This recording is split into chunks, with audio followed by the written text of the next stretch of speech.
Bon matin. Donc, merci d'avoir venu sur notre site pour entendre le message d'aujourd'hui. On offre quand même le service en vidéo pour la prédication du dimanche. Même si on s'est rassemblés ce matin à l'église, eh bien, on veut quand même vous offrir la vidéo parce qu'il y a des gens, pour des bonnes raisons, n'ont pas pu venir à l'église ou assister à la réunion. Donc, on vous offre quand même cette prédication, ce message, cette nourriture spirituelle pour vous sur le site. Donc, bienvenue ce matin à l'Église.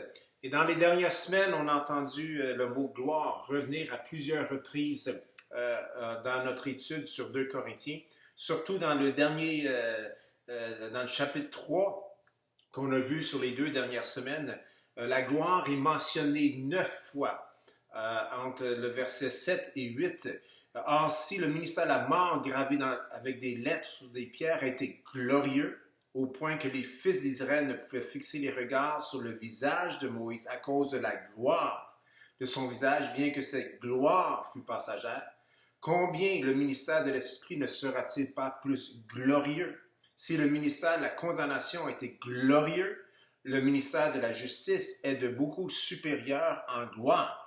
Et sous ce rapport, ce qui a été glorieux ne l'a point été à cause de cette gloire qui lui est supérieure. Donc on voit la gloire qui revient souvent. On va aussi verset 18. Nous tous qui le visage découvert contemplons comme dans un miroir la gloire du Seigneur. Nous sommes transformés en la même image de gloire en gloire comme par le Seigneur l'Esprit. Et ce matin, on va voir qu'on voit encore le mot gloire dans le verset 6 du chapitre 4, car Dieu qui a dit, la lumière brillera du sein des ténèbres, a fait briller la lumière dans nos cœurs pour faire resplendir la connaissance de la gloire de Dieu sur la face de Christ. Donc, cette gloire qu'on voit dans le chapitre 3 et qu'on voit qui revient dans le chapitre 4, verset 6, eh bien, cette gloire n'est pas due à quelque chose à l'extérieur de nous. Cette gloire est dans nos cœurs. Et c'est la raison pour laquelle l'apôtre Paul dit qu'il ne perd pas courage. Parce qu'il commence le passage, verset 1, au chapitre 4, verset 1, il dit, à toute fin, il dit, nous ne perdons pas courage. Et c'est ce qu'on va voir ce matin. D'ailleurs, le titre du message, c'est « Ne perdons pas courage ». Donc, on va lire ensemble 2 Corinthiens, chapitre 4, versets 1 à 6. C'est pourquoi, ayant ce ministère selon la miséricorde qui nous a été faite, nous ne perdons pas courage. Nous rejetons les choses honteuses qui se font en secret. Nous n'avons point une conduite astucieuse et nous n'altérons point la parole de Dieu. Mais, en publiant la vérité, nous nous recommandons à toute conscience d'homme devant Dieu. Si notre évangile est encore voilé, il est voilé pour ceux qui périssent, pour les incrédules dont le Dieu de ce siècle a aveuglé l'intelligence, afin qu'ils ne vissent pas briller la splendeur de l'évangile de la gloire du Christ, qui est l'image de Dieu.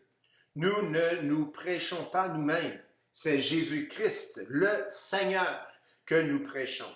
Et nous disons vos serviteurs à cause de Jésus. Car Dieu a dit, la lumière brillera du sein des ténèbres, a fait briller la lumière dans nos cœurs pour faire resplendir la connaissance de la gloire de Dieu sur la face de Christ. Prions. Seigneur, merci. Merci pour ta gloire. Et Seigneur, ce matin, donne courage à tes enfants, à ton Église. Et comme l'apôtre Paul a dit, nous ne perdons pas courage. Que ce matin, nous puissions dire les mêmes paroles et les vivre dans nos cœurs. Nous ne perdons pas courage. Pourquoi? Parce que nous avons dans nos cœurs la lumière, la connaissance, c'est-à-dire de la gloire, du resplendissement. La gloire, un peu comme Moïse, son visage était illuminé. Nous avons la connaissance de cette gloire qui est sur la face de Christ. Nous pouvons le voir en esprit, nous pouvons le contempler. Donc ce matin, Seigneur Jésus, remplis-nous de courage.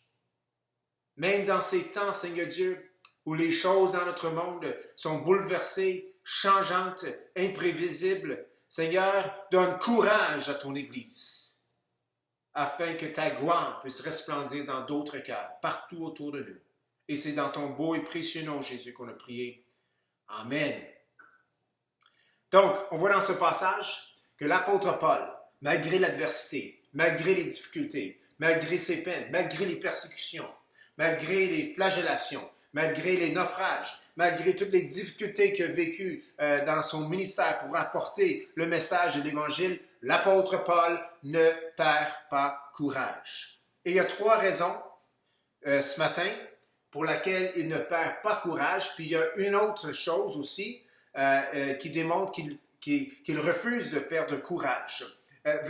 Premièrement, Paul ne perd pas courage à cause du message qu'il prêche, à cause du message de Christ. Jésus, c'est-à-dire Paul prêche une personne. Son message, c'est une personne. Paul prêche Jésus-Christ. Au verset 5, il dit « Nous ne prêchons pas nous-mêmes. C'est Jésus-Christ, le Seigneur, que nous prêchons. » Donc Paul ne perd pas courage parce que le message qu'il prêche, c'est une personne. Et cette personne, c'est pas n'importe qui. Cette personne est le rocher de tous les âges. Cette personne est celui qui est immuable. Cette personne est celui qui a fondé l'Église. Cette personne est celui qui a créé l'univers par sa parole. L'apôtre Paul ne perd pas courage parce qu'il prêche une personne et cette personne, c'est Jésus-Christ. Donc, l'apôtre Paul ne perd pas courage parce qu'il prêche Jésus-Christ, le Seigneur. Deuxièmement, l'apôtre Paul ne perd pas courage parce qu'il prêche la personne de Jésus-Christ avec intégrité. Bien que ce n'est pas avec l'intégrité de Christ, bien que Christ est intègre, Paul, c'est pas lui-même qui est intègre. Paul prêche avec intégrité. Au verset 2, c'est écrit « Nous rejetons les choses honteuses qui se font en secret. Nous n'avons point une conduite astucieuse et nous n'altérons point la parole de Dieu. » Donc Paul ne se décourage pas parce qu'il prêche Jésus-Christ avec intégrité. Il y a toutes sortes de choses honteuses dans son monde. Il dit au verset 2, « Nous rejetons les choses honteuses. » Paul a cette intégrité à l'intérieur. Il rejette les choses honteuses, les choses qui se font en secret, les choses que Dieu a condamnées, les choses que Dieu appelle péché. Paul, non seulement ne les pratique pas, Paul, il les rejette, il les repousse. Paul a cette intégrité intérieure et il prêche la personne de Christ et c'est pour ça qu'il ne perd pas courage. Il dit, nous n'avons point une conduite astucieuse. Paul reconnaît que la personne qu'il prêche, il n'y a pas besoin de ruse. Paul n'a pas besoin de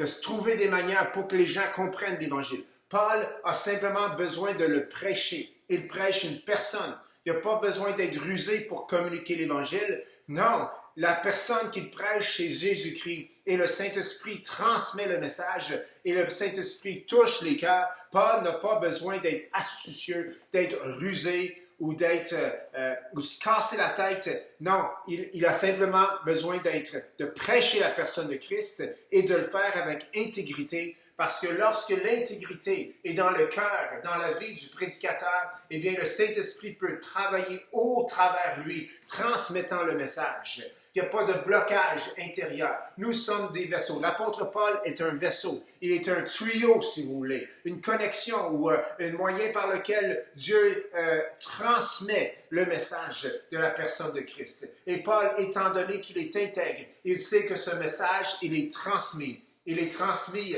par la puissance du Saint-Esprit et par la puissance du message qui est une personne, Jésus-Christ. Donc, il ne perd pas courage. Il n'a pas besoin de perdre courage. Il prêche la personne de Christ et il sait que le message se transmet parce que lui-même, il est sanctifié, il est purifié par le sang de Christ et il a cette intégrité.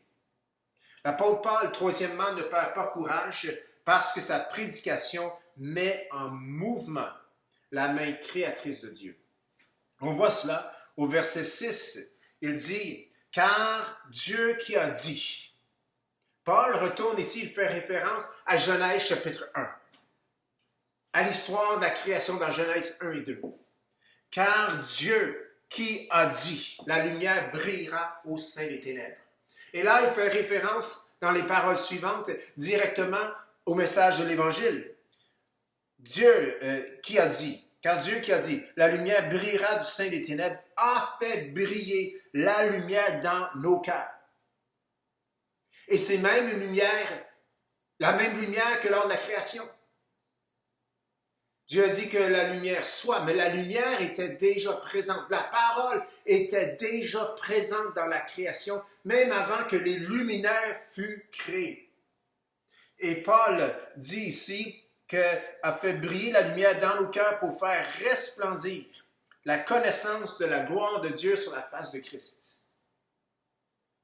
Paul ne se décourage pas, parce que lorsqu'il prêche, la main de Dieu est à l'œuvre. Il touchant les cœurs. Et les gens voient la gloire, ou ils ont la connaissance de cette gloire qui est sur la face de Christ.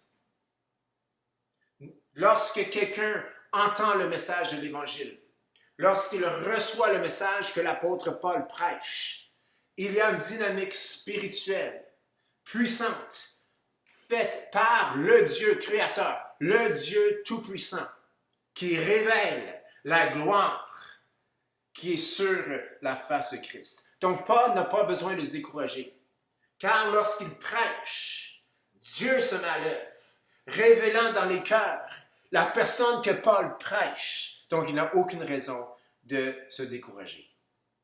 Et même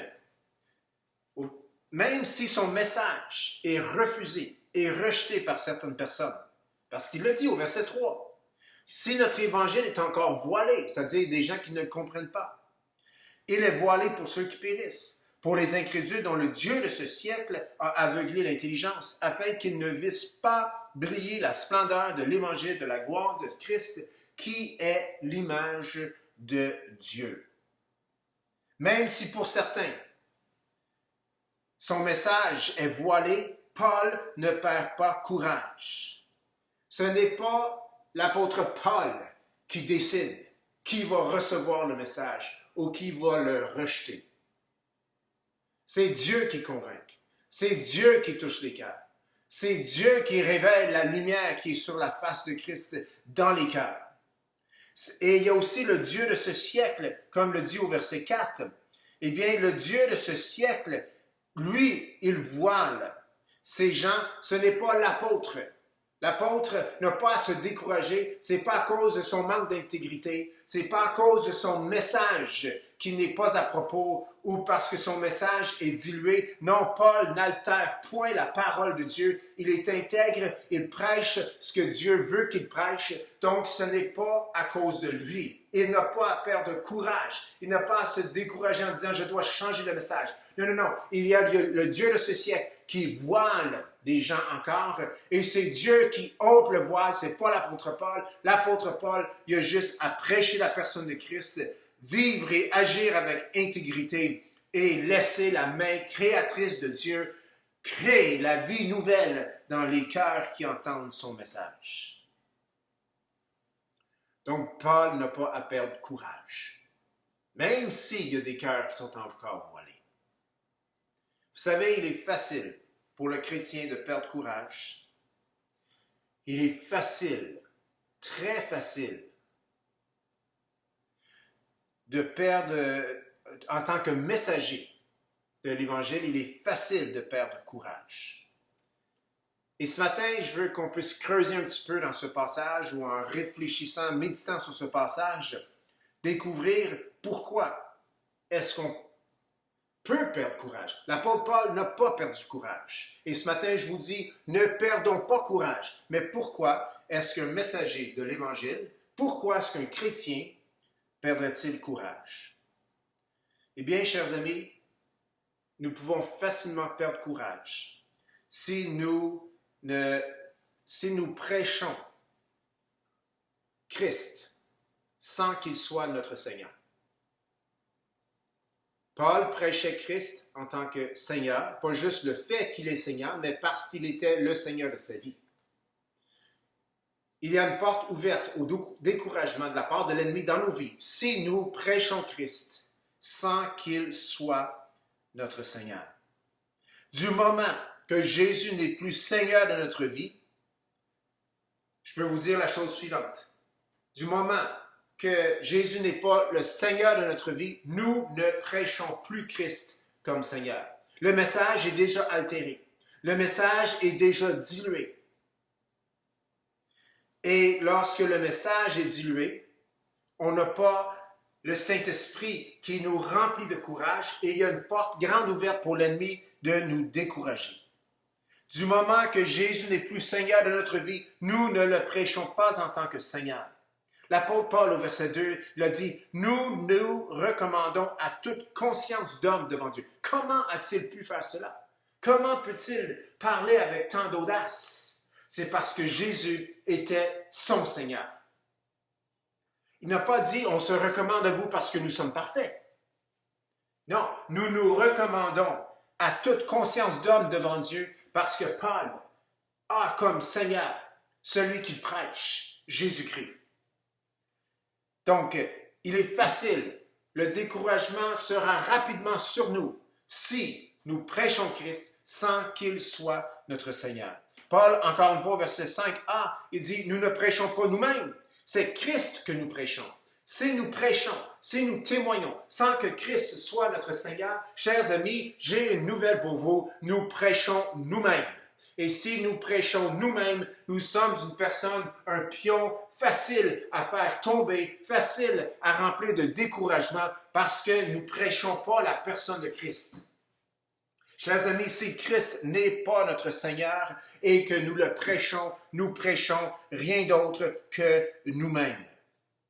Et Paul dit au verset 5, deuxième partie, « Nous nous disons vos serviteurs à cause de Jésus. » Nous nous disons vos serviteurs, chers Corinthiens, parce que Jésus est le Seigneur de notre vie et le plus grand service que nous pouvons vous offrir, c'est de vous donner une image de ce que c'est d'avoir Jésus-Christ comme Seigneur. Donc, du moment que Jésus n'est plus Seigneur de notre vie, eh bien, nous ne le prêchons pas. Du moment qu'il n'est plus Seigneur de notre vie, nous ne prêchons pas Jésus en tant que Seigneur. Nous ne pouvons même pas dire que nous sommes serviteurs, le serviteur ou un serviteur pour les chrétiens ou pour ce monde, si nous ne prêchons pas Jésus-Christ en tant que Seigneur et s'il n'est pas notre Seigneur. Du moment, chers amis, que Jésus n'est plus Seigneur de notre vie, notre message, les paroles ont peut-être pas changé, mais le véhicule du message, la transmission du message va changer et nous serons propices, vulnérables au découragement. Du moment aussi que nous ajoutons ou retranchons quelque chose sur le message de l'Évangile, nous ne prêchons plus Jésus comme Seigneur. Paul a dit, nous n'altérons point la parole de Dieu, mais en publiant la vérité. Chers amis, du moment qu'on retranche, qu'on enlève un petit morceau du message de l'Évangile, nous ne prêchons plus Jésus comme Seigneur. Et nous nous exposons au découragement. Vous savez, la plupart du temps,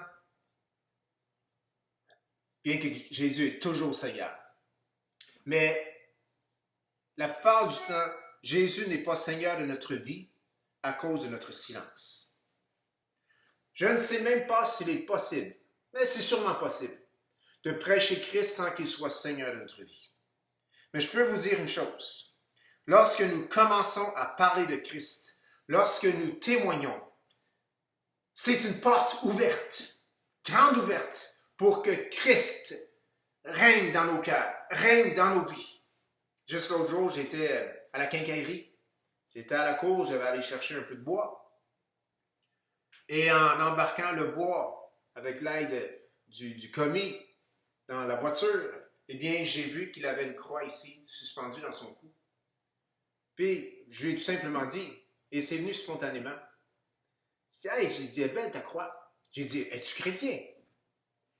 C'est une bonne question à poser. Je veux dire, si tu portes une croix, tu dois en quelque part être chrétien. Et il dit, il dit, je suis un chrétien, mais pas pratiquant. Ah, j'ai dit, c'est impossible d'être un chrétien non pratiquant. Il dit, tu peux être un catholique non pratiquant, mais tu ne peux pas être un chrétien non pratiquant. Ah, il dit, c'est ça, il dit, je suis un catholique non pratiquant. Ah, j'ai dit. Puis là, il me raconte qu'il a eu la croix de son grand-père. Donc, dans le fond, c'était un souvenir pour lui. Et il le portait. Et son grand-père non plus, il n'était pas pratiquant.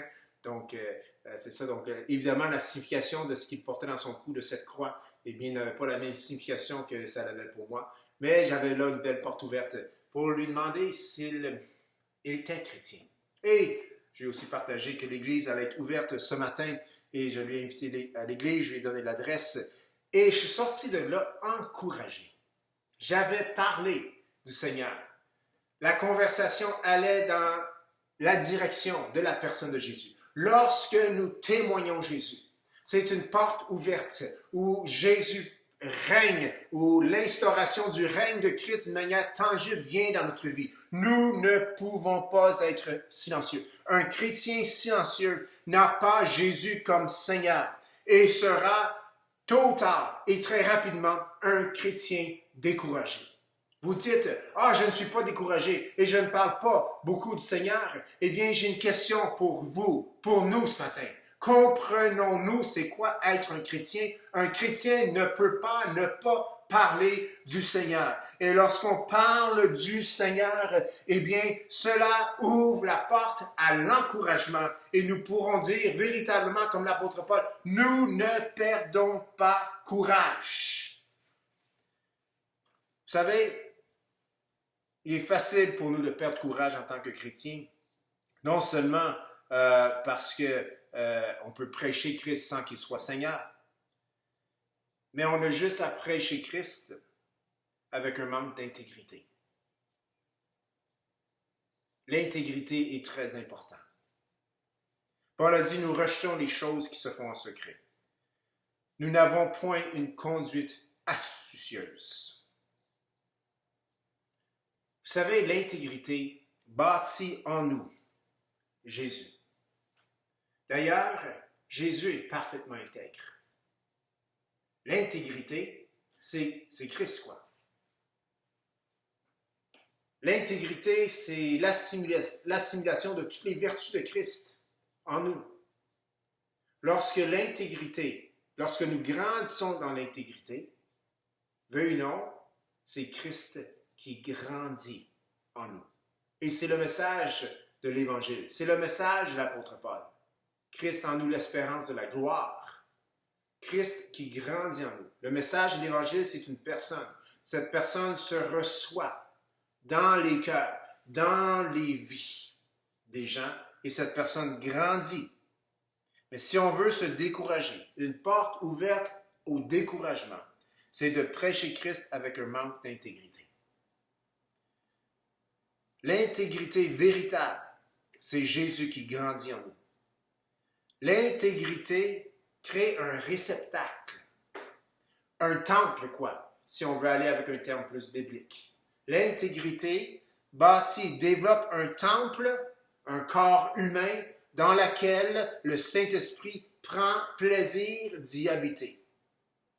Le Saint-Esprit habite notre temple, habite nos corps, non seulement parce que nous sommes des enfants de Dieu, mais il veut aussi y habiter parce qu'il prend plaisir à voir l'image de Christ grandir en nous, parce qu'il prend plaisir à voir l'intégrité grandir en nous. Et l'intégrité, eh bien, c'est une maison bien rangée, c'est une maison, c'est une maison nettoyée, c'est un temple purifié de tout péché. Et oui, Christ le fait, mais nous avons notre part. Nous devons grandir en intégrité. Un manque d'intégrité, c'est une vie qui est avide du Saint-Esprit, qui égale une vie chrétienne désillusionnée, une vie chrétienne décourageante. Nous avons besoin de grandir en intégrité. Sinon, nous serons découragés. Et troisièmement, eh bien, nous avons, pour être découragés, on a simplement à prêcher Christ sans vivre la réalité de l'Évangile. Vivre la réalité de l'Évangile, eh bien, se trouve au verset 6. Car Dieu, qui a dit, la lumière brillera du sein des ténèbres, a fait briller la lumière dans nos cœurs pour faire resplendir la connaissance de la gloire de Dieu sur la face de Christ. Il est impossible de prêcher Christ lorsque les ténèbres sont dans nos cœurs.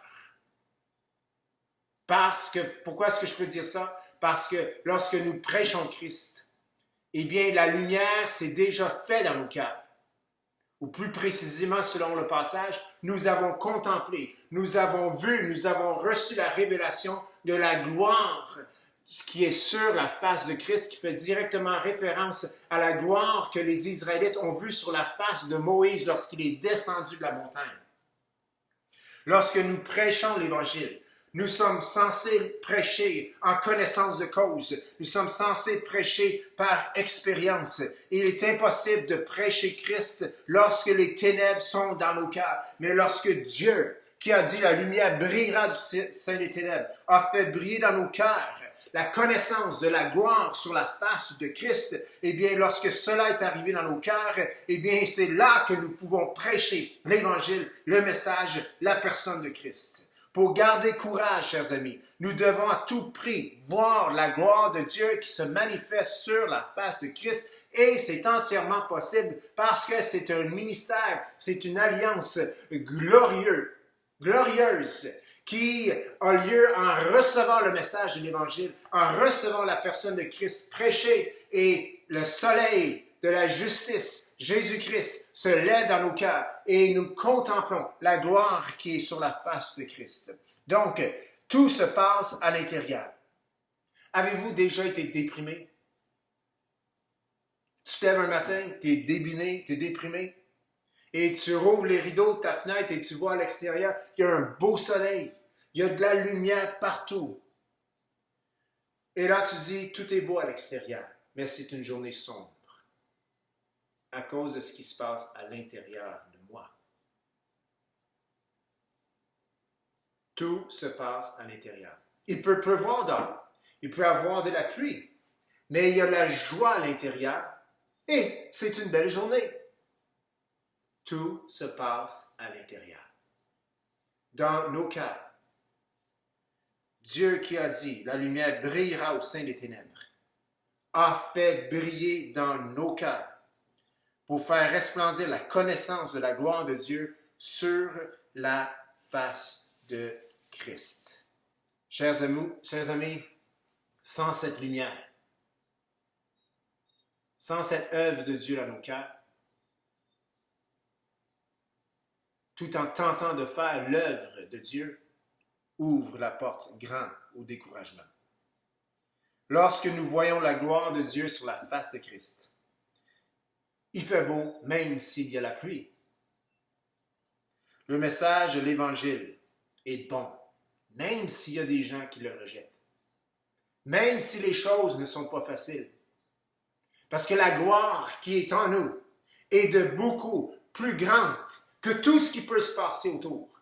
Que la réceptivité des gens face au message de l'Évangile. La gloire de Christ est même plus grande, plus glorieuse que la gloire de cette vie qui est passagère. La gloire de Dieu en nos cœurs, elle est permanente. C'est la gloire de Christ. Donc, chers frères et sœurs, ne perdons pas courage.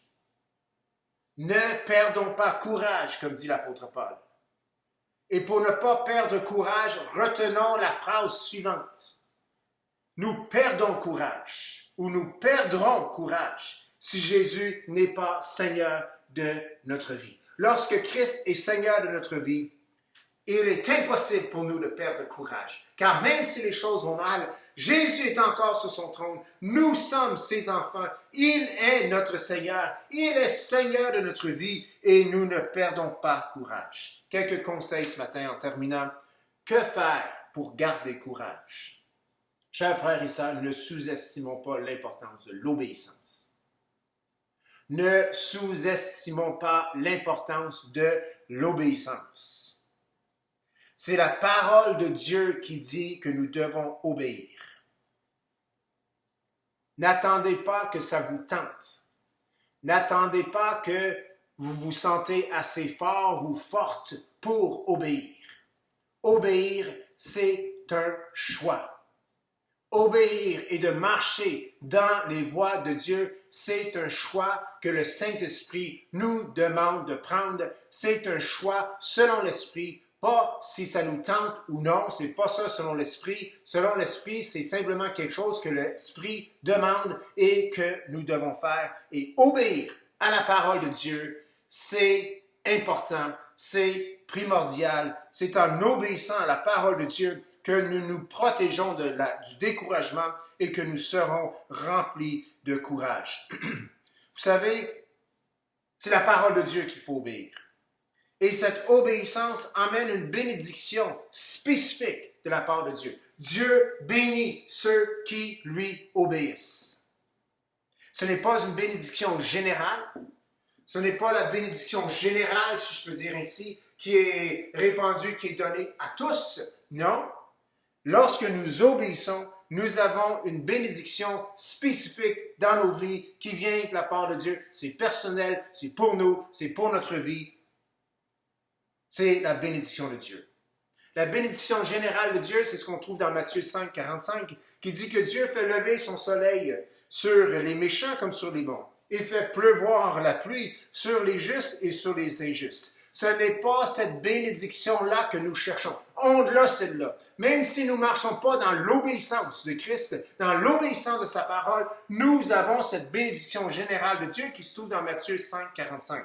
Chers amis, tout le monde a cette bénédiction. Nous ne cherchons pas, nous ce que nous cherchons, c'est la bénédiction des fils et des filles de Dieu. Nous sommes les fils et les filles de Dieu et pour avoir la bénédiction spécifique de Dieu dans nos vies, nous devons obéir. Donc, pour ne pas se décourager, ne sous-estimons pas l'importance de l'obéissance. L'obéissance à la parole de Dieu, elle est primordiale et elle doit se faire dans la vie du chrétien. On ne cherche pas une bénédiction générale de Dieu. Nous cherchons la bénédiction spécifique de Dieu. L'obéissance à sa parole fait vivre par le chrétien une œuvre créatrice en lui de la part de Dieu. Au verset 6, car Dieu qui a dit, la lumière brillera au sein des ténèbres, a fait briller la lumière dans nos cœurs. C'est cette bénédiction-là qu'on veut. Cette bénédiction-là n'est pas présente à celui qui a refusé le message de l'Évangile. Bien qu'il a la pluie et le soleil à chaque jour, ou le soleil qui se lève à chaque matin et la pluie qui tombe sur sa tête. Non, il n'a pas cette bénédiction, c'est-à-dire la lumière que Dieu a fait briller dans le cœur.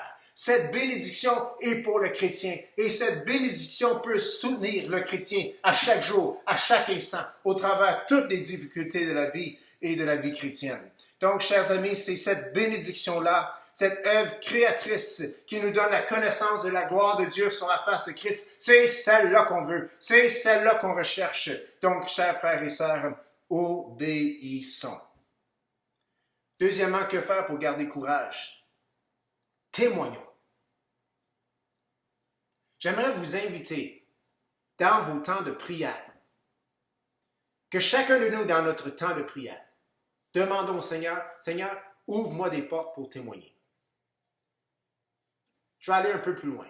Dans notre temps de prière, demandons au Seigneur de nous enlever le voile qui cache les opportunités de témoignage qui sont dans nos vies. Nous sommes des témoins de Christ. Nous avons le message de la bonne nouvelle. Cela nous a été révélé. Le voile nous a été ôté. Et c'est intéressant, on dirait que le diable a mis un autre voile. Il n'y a pas d'opportunité pour partager le message. Combien de fois est-ce que nous avons entendu que les Québécois, que la province de Québec, c'est un terrain dur? Que les Québécois, leurs cœurs sont fermés? Faux. Comment pouvons-nous dire cela sans avoir témoigné? Nous disons cela sans parler par expérience. Seigneur, enlève ce matin le voile qui couvre nos yeux, nos cœurs et qui cache les portes qui nous sont offertes pour témoigner de l'Évangile. Saint-Esprit, que nous puissions commencer à parler spontanément. Lorsqu'une porte s'ouvre devant nous pour partager l'Évangile, que nous puissions être prêts à arrêter ce que nous faisons. Car notre Seigneur, c'est Jésus-Christ. Et s'il est Seigneur, nous sommes prêts. S'il est Seigneur de notre vie, nous serons prêts à arrêter ce qui nous presse pour faire ce qui est le plus pressant et de partager, témoigner le message de l'Évangile afin qu'encore une fois, Dieu puisse faire briller la lumière de Christ dans le cœur d'une autre personne par notre témoignage. Donc, pour ne pas se décourager ou pour garder courage, eh bien, témoignons. Le témoignage vient lorsque la gloire est dans nos cœurs. Le témoignage vient et la gloire vient lorsque le témoignage se fait entendre. C'est un pas de foi.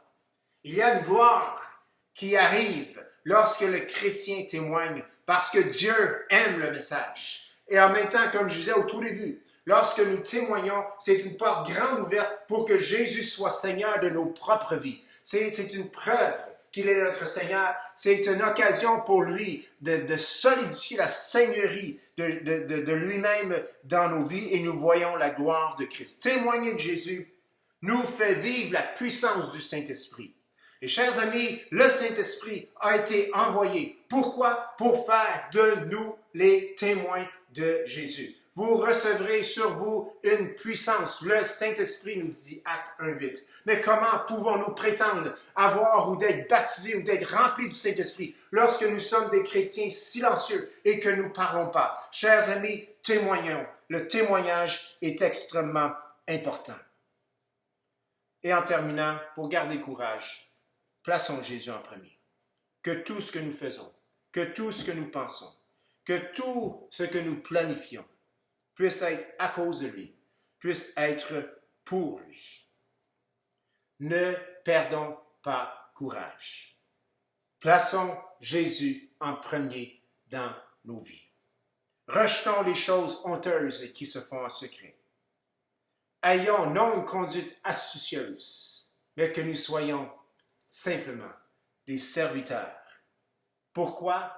À cause de Jésus. Que la lumière qui a brillé au sein des ténèbres lors de la création puisse briller à nouveau dans les cœurs des gens qui entendent le message de l'Évangile par nos bouches.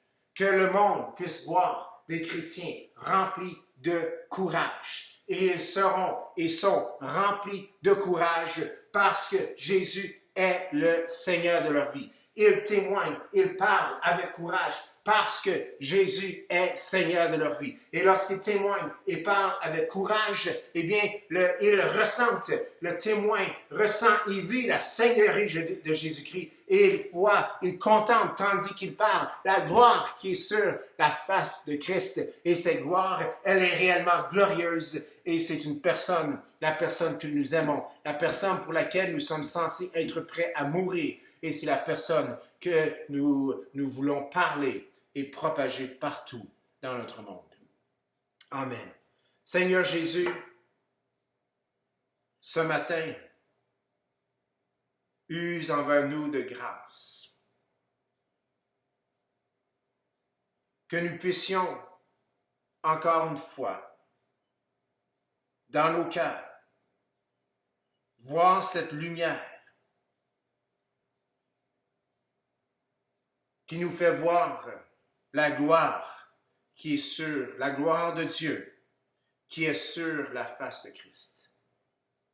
Nous avons un message à proclamer avec courage et nous devons le proclamer avec courage après avoir contemplé la gloire de Dieu qui est sur la face de Christ. Donc c'est ce que je te demande ce matin. Pour notre Église, pour ceux et celles qui entendent cette vidéo ce matin, que nous puissions être tes témoins parce que nous avons vu la gloire de Dieu resplendir sur la face de Christ. Et c'est dans ton précieux nom, Jésus, que nous avons prié. Amen. Amen. Donc, juste avant de terminer, quelques petites annonces. Premièrement, cette semaine, le 25 juin, Tabitha Wright a donné naissance à une belle petite fille. Donc, félicitations à Tabitha et Timothée Wilson. Tabitha, c'est la fille de Barbara et Dave. Donc, félicitations. On a un nouveau père de grands-parents parmi nous. Donc, grand-papa Dave et grand-maman Barbara. Donc, félicitations à vous. Félicitations aussi à Tabitha et Tim, qui sont deux heureux parents d'une petite fille. Et son nom, c'est Lillian Chelsea Wilson. Donc, on leur souhaite la bénédiction de Dieu et la bénédiction de Dieu sur cette nouvelle enfant, cette belle nouvelle créature que Dieu a confiée à ses parents. Et aussi, c'est ça, on veut aussi féliciter Tommy et Leslie qui se sont mariés le 20 juin. Ils seront sûrement bientôt de passage parmi nous. Et donc, on s'est rassemblés ce matin à l'église et j'ose croire que tout a été avec succès et on se rassemblera de nouveau dimanche prochain. Et oui, nous allons faire la communion à chaque place à l'église, sur chaque chaise. Il va y avoir dans un petit sac Ziploc un petit morceau de pain pour pouvoir participer à la Sainte Seine avec un petit carton de jus pour pouvoir participer à la Sainte Seine. On ne peut pas distribuer les choses, on ne peut pas non plus inviter tout le monde à l'avant pour prendre dans l'assiette comme on faisait d'habitude, mais tout va être monté pour tous afin que nous puissions vivre la Sainte Seine ensemble dimanche prochain à l'église. Donc, que Dieu vous bénisse et puis on se revoit bientôt et merci d'avoir écouté cette vidéo. Que la gloire de Christ, que la gloire de Dieu qui est sur la face de Christ puisse être évidente et visible pour chacun de vous cette semaine et que cela puisse vous remplir de courage afin que vous soyez les témoins de Jésus, même dans les circonstances les plus difficiles. Donc, que Dieu bénisse et à la semaine prochaine.